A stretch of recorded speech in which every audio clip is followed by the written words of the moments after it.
बिस्मिल्लाहिर्रहमानिर्रहीम। अस्सलाम वालेकुम मेरे यूट्यूब व्यूवर्स, उम्मीद करती हूँ आप सब खैरियत से होंगे। हम भी बिल्कुल ठीक हैं अल्हम्दुलिल्लाह। और ये है सैटरडे का व्लॉग।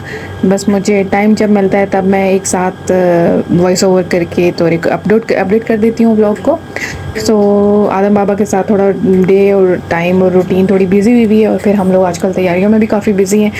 ये बहुत एक मुश्किल टास्क होता है, डेली का रिकॉर्डिंग करना, क्लिप्स लेना, उसको एडिट करना, अच्छा खासा टाइम टेकिंग काम है।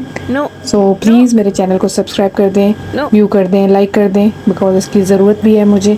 आदम बेबी के साथ मैं कोई जॉब तो अब कर नहीं सकती हूँ, लेकिन घर पे ही रह के कुछ ना कुछ स्टार्ट करूँगी। पाकिस्तान जाके सोचा है कि कुछ बेकिंग वगैरह के भी कोर्सेज करके आऊँगी इस दफ़ा। सो जितना भी टाइम मैं रहूँगी तो कुछ फ़ायदा उठाऊँगी, ताकि वापस आके कुछ घर पे ही रह के काम स्टार्ट कर सकूँ। और अल्लाह पाक हम सब के लिए आसानियाँ पैदा करे, पाकिस्तान में भी, यहाँ पे भी सबके लिए खैर और रास्ते आसान हो। अल्लाह पाक सबके रिज़्क़ में बरकत अता करे। आदम बेबी के साथ बस टाइम स्पेंड करने के बाद मॉर्निंग में जो उनके साथ मम्मी और हमारा मी टाइम होता है वो करने के बाद मैं अपना चाय पी के दिन के खाने की तैयारी करने लग गई थी। सो दिन में मैं मोस्टली सैलड ही ले लेती हूँ या दही खा लेती हूँ। वैसे तो लंच या डिनर हमारा एक साथ ही होता है जब ये घर आते हैं। तो बस आज और कुछ समझ नहीं आ रहा था तो लोबिया पड़ा हुआ था, मैंने कहा वही बना लेती हूँ। फटाफट मसाला भून के लोबिया डाल के हल्की सी ग्रेवी मैंने रख ली थी, और 7 वाइट राइस बॉयल कर लिए थे, बिकॉज़ आज हमने जाना था सामान देने भी। मेरे पिछले ब्लॉग में आपको मैंने बताया था कि हमने जाना है सामान देने, एक फ़ैमिली पाकिस्तान जा रही है, तो एक लगेज उनके हाथ हम भिजवा देंगे। जो जो चीज़ें जा सकेंगी तो बड़ा अच्छा हो जाएगा फिर आगे हमारे लिए भी, क्योंकि हमने भी कार्गो भी कराना है और ख़ुद भी हमारे पास 2 बड़े लगेज होंगे और फिर हैंड कैरी में, तो जितना सामान हमारा जा सकेगा वो हम पहले भेज दें। सो इसलिए मैंने खाना ऑलरेडी टाइम से पहले तैयार कर लिया था कि बस ये आएँ, डिनर करें और फिर हम निकल जाएँ, क्योंकि हमने जाना भी अजमान था। और आदम बाबा ने भी आज मुझे काफ़ी तंग किया हुआ था। इनको मैं सुला के गई, फिर मैं एक चीज़ बना के फिर इनको सुला के गई, और जैसे ही मैं उठ के किचन तक जाऊँ ये दोबारा पीछे से जाग जाए। ये भी मैं इनको सुला के बड़े आराम से अपनी तरफ से गई थी कि अब ये सोए रहेंगे तो मैं अपने बाकी का किचन का काम कर लूँगी और समेट लूँगी। मेरी आदत है मैं कुकिंग के साथ साथ सारा काम साथ साथ समेटती जाती हूँ। और ये फिर साथ जब मैं 10-15 मिनट बाद वापस आई तो देखा तो ये साहब जाग रहे थे और ये इन्होंने उल्टा होना सीखा है आजकल, बड़े मज़े से उल्टा हो जाता है फटाफट। प्राम हो, कार सीट हो, बाहर हम कहीं पे भी हों, बस ये उल्टा होकर ना इनको रिलैक्स होता है और कंफर्टेबल होते हैं। दिन में आज गर्मी इतनी शदीद थी कि कुकिंग के दौरान मेरा तो लग रहा था जैसे बीपी लो हो रहा है, तो मैंने स्कंजवी बना ली नींबू वाली और नमक और थोड़ी सी चीनी डाल के। बीज फिर मैंने बाद में एंड पे स्पून से निकाल लिए थे। राइस साथ साथ बॉयल हो रहे थे और बस राइस में इस तरह, ये बड़े अच्छा राइस है, फ़ख्रे पाकिस्तान राइस का नाम है। और ये देखें जैसे मेरा सिंक बिल्कुल क्लीन एंड नीट है, मैं साथ साथ बर्तन जमा ही नहीं होने देती। इवन यहाँ पे दिन में पानी में हाथ नहीं लगाया जा रहा होता, पानी इतना बॉयल हो रहा होता है, धुआं निकल रहा होता है पानी से, लेकिन मेरी फिर भी कोशिश होती है कि जितना साथ साथ समेटते जाओ फिर एंड पे डैम्प नहीं लगता बर्तनों का। ये मैं हमेशा, मैंने आपको बताया मैं राइस बॉयल करते हैं कि जब एंड पे रखती हूँ उसमें 2 टेबल स्पून ऐसे बटर डाल देती हूँ।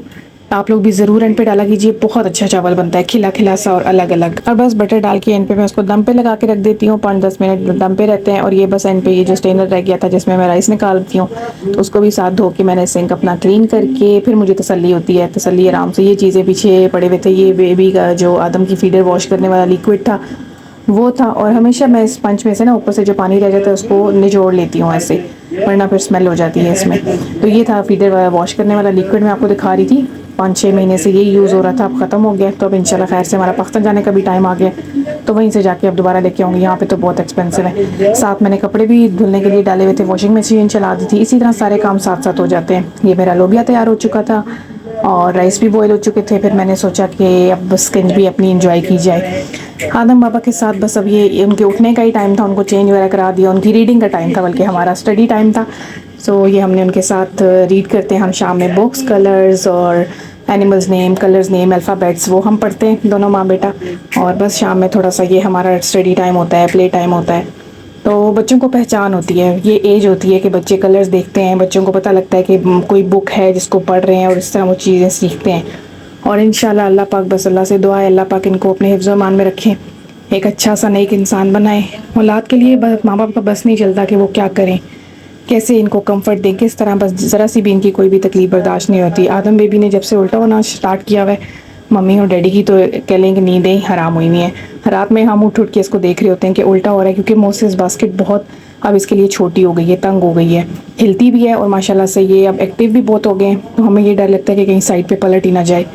तो बहुत ध्यान रखना पड़ता है, इसलिए हम ढूंढ रहे हैं कुछ इनके लिए बड़ा बेड, बड़ा कॉट, और अगर ट्रैवलर कॉट मिल जाएगा तो बड़ा अच्छा हो जाएगा, साथ हम पाकिस्तान भी ले जाएंगे उसको।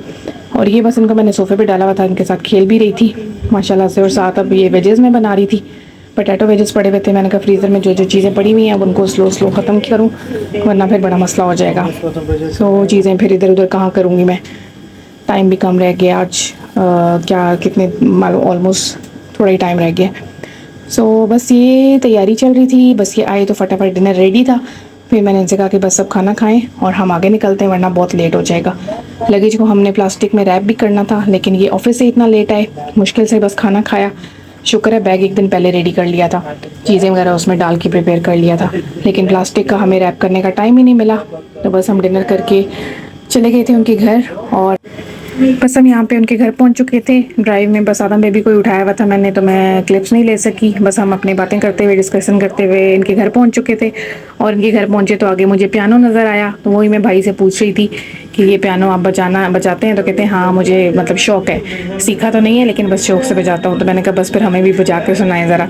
सो ये आप इनका पियानो सुने और इन्जॉय करें म्यूज़िक। बहुत अच्छा बजा रहे थे, मुझे तो बहुत पसंद आया। मैं इनको यही कह रही थी कि अभी आपने सीखा नहीं है तो आप इतना अच्छा बजा लेते, इतनी अच्छी ट्यून्स सॉन्ग्स की, तो अगर आप सीख लेते तो फिर तो बहुत ही एक्सपर्ट हो जाते आप। मुझे इन चीज़ों का बहुत शौक़ है, मैं बहुत इंस्पायर होती हूँ और मुझे अच्छा लगता है म्यूज़िक या कोई भी ऐसी क्वालिटी मैं अप्रिशिएट करती हूँ। मुझे अच्छा लगता है चीज़ों को सीखना, लोगों को अप्रिशिएट करना, और खुश हो जाते हैं। पता है लाइक बच्चे हों बड़े हों कोई भी हों, अगर कोई ऐसी स्किल है उनके पास तो उनको मोटिवेट करना चाहिए और उनको अप्रिशिएट करना चाहिए। और कुछ टाइम बस इस तरह हमने एंजॉय किया। वो पियानो बजा रहे थे और हम बड़े सुन रहे थे, आदम बेबी भी सुन रहे थे। आदम बेबी के लिए वहाँ जाके एक नई चीज़ इनको मिली, फ़ैन, जो रूफ फ़ैन होता है, क्योंकि वैसे तो घरों में एसी ही होता है, वहाँ पे भी एसी था लेकिन रूफ उन्होंने वो जो फ़ैन होता है वो उन्होंने ऑन किया हुआ था। ये हम बस सूटकेस इनको दे के थोड़ी देर बैठे और इन्होंने चाय शाय का अरेंज कर लिया। बस फिर हम थोड़ी देर बाद वहाँ से निकल आए थे। और ये था मेरा आज का vlog. Thank you so much, जज़ाकल्लाह खैर।